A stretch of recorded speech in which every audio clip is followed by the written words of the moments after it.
Hello, friends. Well done, brothers. By God's grace, we are already here in the week 7, the final week of our learning together. God has been so gracious in being with and leading us onward, despite the various kinds of high wave-like challenges. The ecumenical canoe in which we travel could ride the waves, and we are just about to touch the shore. And along the seashore, we usually see falis or burres or maniabas, where we usually meet together as our members of the churches or our extended families, families together and friends. We sit and we talk about our daily life, whereby we connect ourselves with the land, with the ocean, and the sky. And actually in Fijian words, Vanuva, the land, also Tika Tika, the community, or those who dwell in a particular place. Those two words, Vanuva, Tika Tika, are very much connected. So integrated are our lives and daily activities of our lives in the community. And quite often, as we walk along the sea wall, we see the blue ocean that reminds our calling as the salt of the earth. However, we see if the salt is placed as beautiful barrels, it is of no use. Salt must be mixed with water, mixed with food, to give taste or to preserve food for a longer period and so on. But our institutions or our churches remain like the salt barrels, so beautiful, yet quite self-centered quite often. We take our callings and opportunities, our skills and talents, our leadership positions in the power to gain something for our own selves or for our own churches, leaving the needs and the issues of our communities unattended, sadly so. Quite a number of us in our families are interested in migrating, for instance, in Vanuatu or in Fiji Islands or in Solomon Islands or Samoa. We are interested in migrating or making our people to buy passports as it is in Vanuatu and in other islands and so on, so that we can move away from our islands, leaving our communities and their needs unattended. And because of the possibilities for travel across the islands and do trades and so on, we keep moving on. Now, even the multinational companies that come to our places, if they lose profit, they keep moving. And that exploits our labor. Quite a number of our young people are losing jobs. And we also encounter challenges like losing our culture, our languages, our very enriching values of life. And we have seen how secularization makes us really to differentiate the sacred spaces from the secular, or the sacred timings. Sunday for church, the rest is to be different in the community life. And that kind of differentiating and then rationalizing, giving an explanation and justification really makes us not to be able to attend the impacts of globalization and secularization in our places, in our islands, in the Pacific, and also beyond. When salt is added to food, the food becomes tasty and more nourishing. When salt is added or connected to the wounds are healed. or when it is mixed with food, it can be preserved for a longer period. So also, the church being called as the salt, we ourselves can also come together and we pull our talents, our gifts, the ideas and visions that God has given to us, and if we connect it with the rest of the community can be healed from its pain and suffering. The community can be preserved, can inherit life everlasting. And this is the right moment for us to really to act. In our acting, in this right opportune, right time, in Kairos, we have to both resist the unhelpful impacts. At this moment, we talk about globalization and secularization. We have to resist whatever impacts that of globalization and secularization that really distorts or diminishes or destroys life.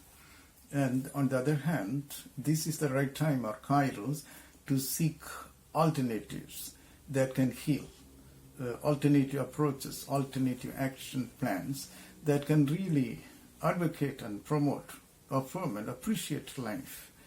And we know that God is making everything and everyone and every community, beginning with our families, anew. God is the God of transformation and change in a constructive manner. And I have shared somewhere with you earlier, in my kind of long-term doctoral study, I have seen how God's grace is expressed in Hinduism and also in other religions. We see God's grace extended to everybody in the cosmos. And God's justice or righteousness belongs to everyone of God's creation or God's family. And therefore, we need to recognize that there are some positive advantages that we also see, despite the negative impacts of, for instance, secularization. You can see in secularization, when it comes to desacralizing, we can see that it in a way helps us to see that everyone is special, or no one is special. Everyone is ordinary, and in their ordinary life, when they exercise their roles in a way that helps life, he or she becomes special, not in the other way around, as if some are sacred, or some places and sometimes are sacred. Every place, every time, and every person is in God's image. And also we can see globalization also brings us to come together across borders. We can travel and we can communicate. We can exchange and we can utilize the resources in utilizing or seeking and implementing alternatives to the current negative impacts of globalization or secularization.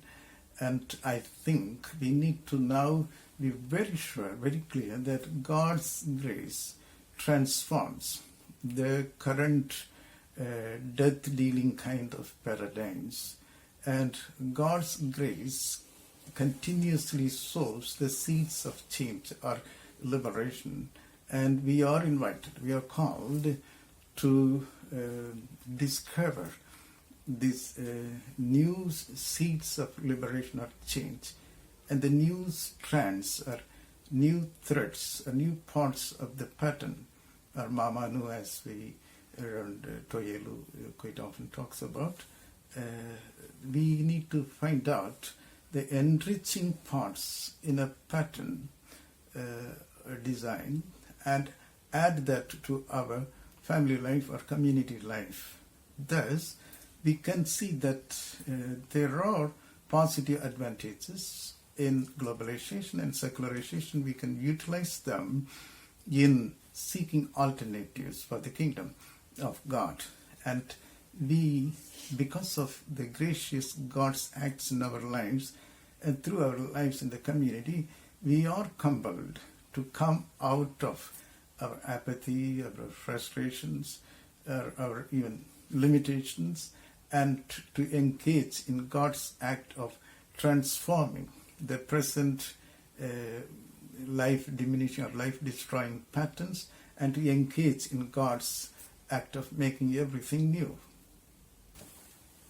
Friends, in this week, through our writing or reading and reflecting, of course, writing of the various reflection papers, the special reflection paper particularly, let us continue to analyze, to evaluate and synthesize the various issues that are emerging due to globalization and secularization. Let us also continue to discover the various changes that are brought in association with these processes of globalization and secularization in our individual lives, in our institutions and in the society.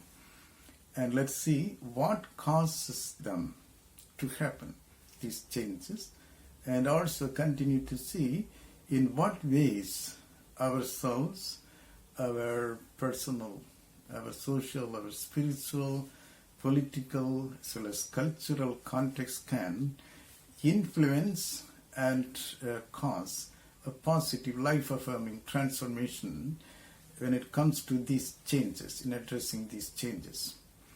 Let us also continue to take responsibility and also help others, especially our fellow leaders and also members of the congregations and ecumenical institutions wherever we work, to really discover and introduce various kinds of effective strategies that can help to address these different impacts, the positive and the negative, coming from globalization and secularization. In all these, when we analyze, when we devise a strategy and so on, let us always focus on and adhere to or embrace life-giving or life-affirming vision. That is the vision of oikumene, or the vision of a community that connects ourselves in a just manner, in a very sustainable manner with one another, with God especially, and also with the rest of the creation. Let us also see that the vision of oikumene or ecumenism as the vision that alone brings in dignity to all of God's creation. Let us keep this in mind. Brothers, I appreciate your good efforts in communicating and working with people who are experts and informed, who could work with you in devising strategies in addressing the impacts of secularization and socialization, especially as you focus on a particular issue and the kind of response that you are making in your special reflection paper and the term-end paper. I appreciate, I encourage you to do that more prayerfully. I appreciate Father Colin from Vanuatu picking up the issue of migration, backed up by the national government agencies such as the tourism industry, the sales of passport, the education sponsoring, the telecommunications and other agencies that in a way back up the migration from Vanuatu, and that causes social changes, particularly in the local tradition and culture, and also in religion, particularly in Christianity, and more especially how it brings in rationalization and causing atheism and other disintegrative or destructive kind of impacts in the community there. And I also appreciate Father Tomu's engagement in finding out the influence or the impacts of people moving from Fiji Islands to other places. So exploring and finding out the kind of the nature of the influence caused by the sending or moving away the society, the community from where they move out, and the community from where they reach the receiving communities. And similar situation is looked into in PNG by Reverend Moti, the recent trend in migrating as well as the quest for modernization. And Talatala Marika is looking into the social changes caused by the recent changes, the social changes caused by the introduction of secular society, Fiji as secular society, the tourism, the continuous kind of both hidden and the open racism, the kind of changes that they bring into the individual and communities' lives in Fiji, and see what kind of pastoral response we can make as individuals, families, and communities, as well as our government in Fiji Islands. And I also appreciate the efforts of Father Wilfred in identifying the recent trend whereby people reverting back to the kind of life thought as pre-Christian, and see in what ways the doctrinal, the political and leadership issues play their role in causing some sort of impacts in the community which are not healthy. And also I appreciate Father Stephen in introducing and strategizing to strengthen the ecumenical life, the relationship, ecumenical relationships and ecumenical partnerships in ministry and in God's mission in the Solomon Islands. And thank you, and I appreciate Brother Yona in looking into the London Missionary Society's introduction of the title, the rank and the position, the status as Waiwhiawu, or ordained ministers in the Samoan Islands, and see how that causes a kind of unequal sharing of dignity or status and power sharing in the community in the American Samoan Islands.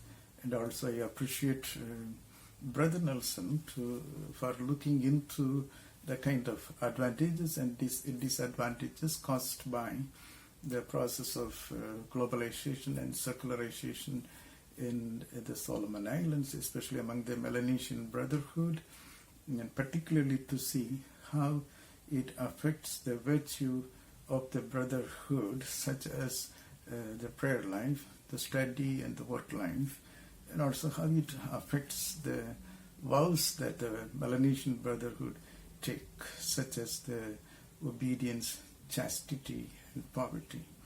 And I am sure Brother Nelson is looking into both the spirituality that helps to combat or resist the negative impacts, as well as the spirituality that could help to seek alternatives from the current styles of Christian witness and mission.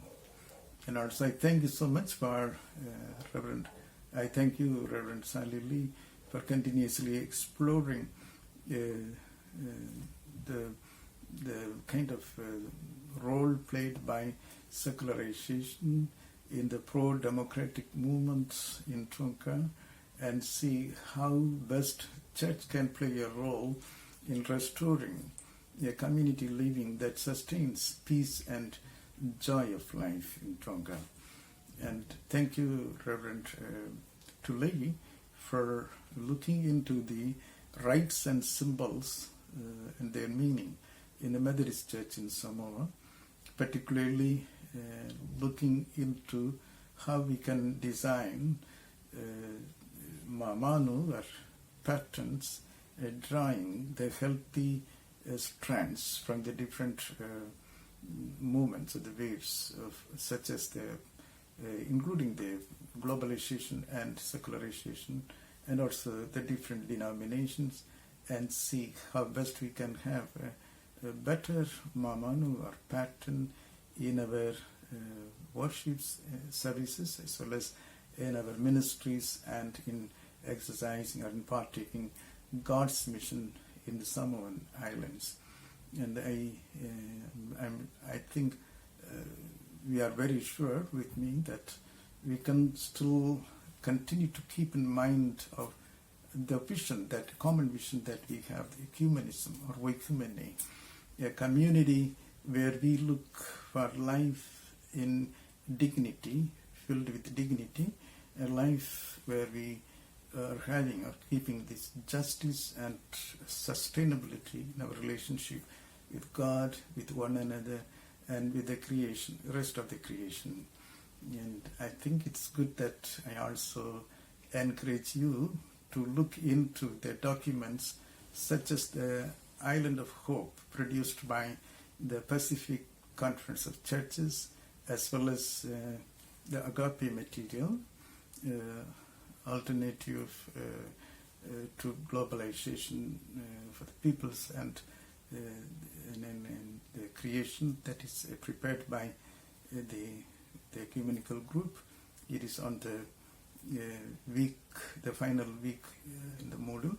Please have a look at the Agape document as well as the Island of Hope document as we continue to explore and design the effective strategies in addressing the impacts of globalization and secularization.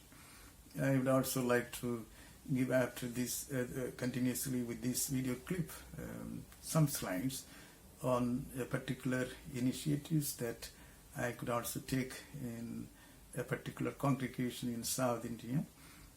These are some samples and some writings and reflections that could help us as with inspiration and encouragement in our journey of designing together collectively with others effective strategies in relating to and addressing the issues particularly of globalization and secularization. May God continue to be with us in our life, in our study, in our ministries, and let us continue to be the lighted candles. Allow the spirit of truth, spirit of life and encouragement to continue to kindle us and to be active in our ministries and witnesses. And only the lighted candles can light other candles. So God bless. Thank you very much for the opportunity and the honor. Thanks. God bless. God of life, God of love, and God of wisdom, wonderfully and very strategically brings us from different families in a village or in a city, wherever we live, and make us to assemble regularly to connect with God, the fountain of life, in a worship service, and thus become a channel of God's grace to others. So we return and serve others in local communities. Hence, churches may be called and known as congregation-based communities.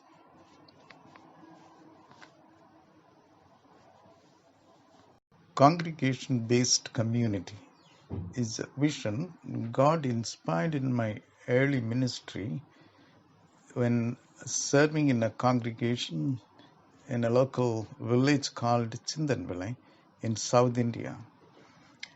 In turn, I shared it with my other members in the congregation, eventually to blossom as a distinct element within God's mission called congregation-based community. I continue to share this vision and experience wherever the Lord leads me, with my friends in Asia, in Europe, in Africa, in North America, and in these days for the past 16, 17 years in the Pacific today.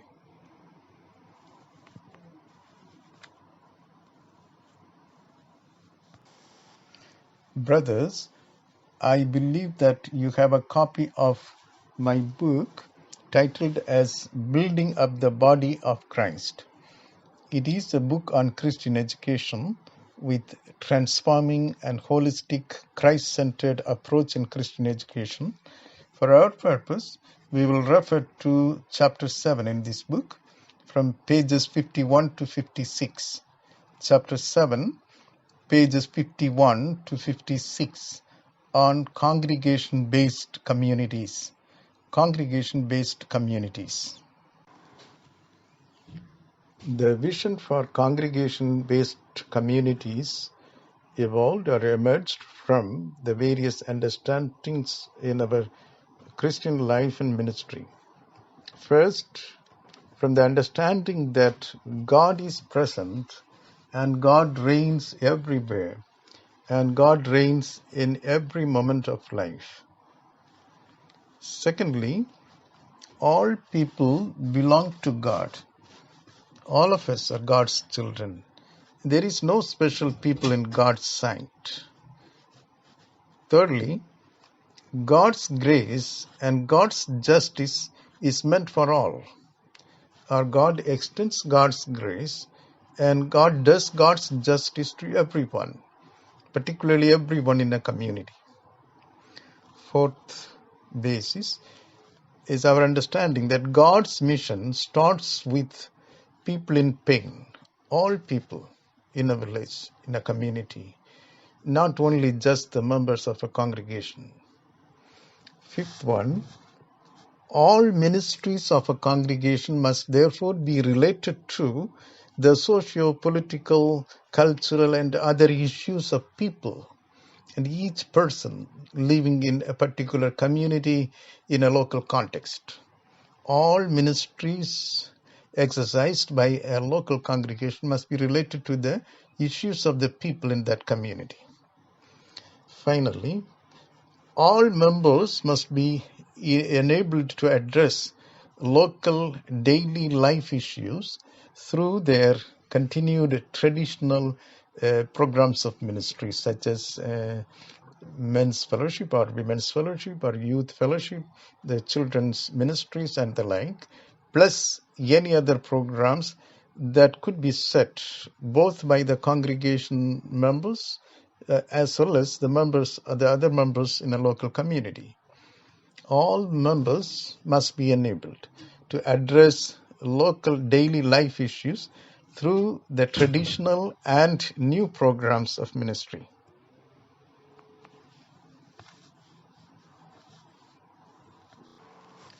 The theology that serves as the foundation, the base, the springboard for congregation-based communities is taken from the Gospel according to Mark.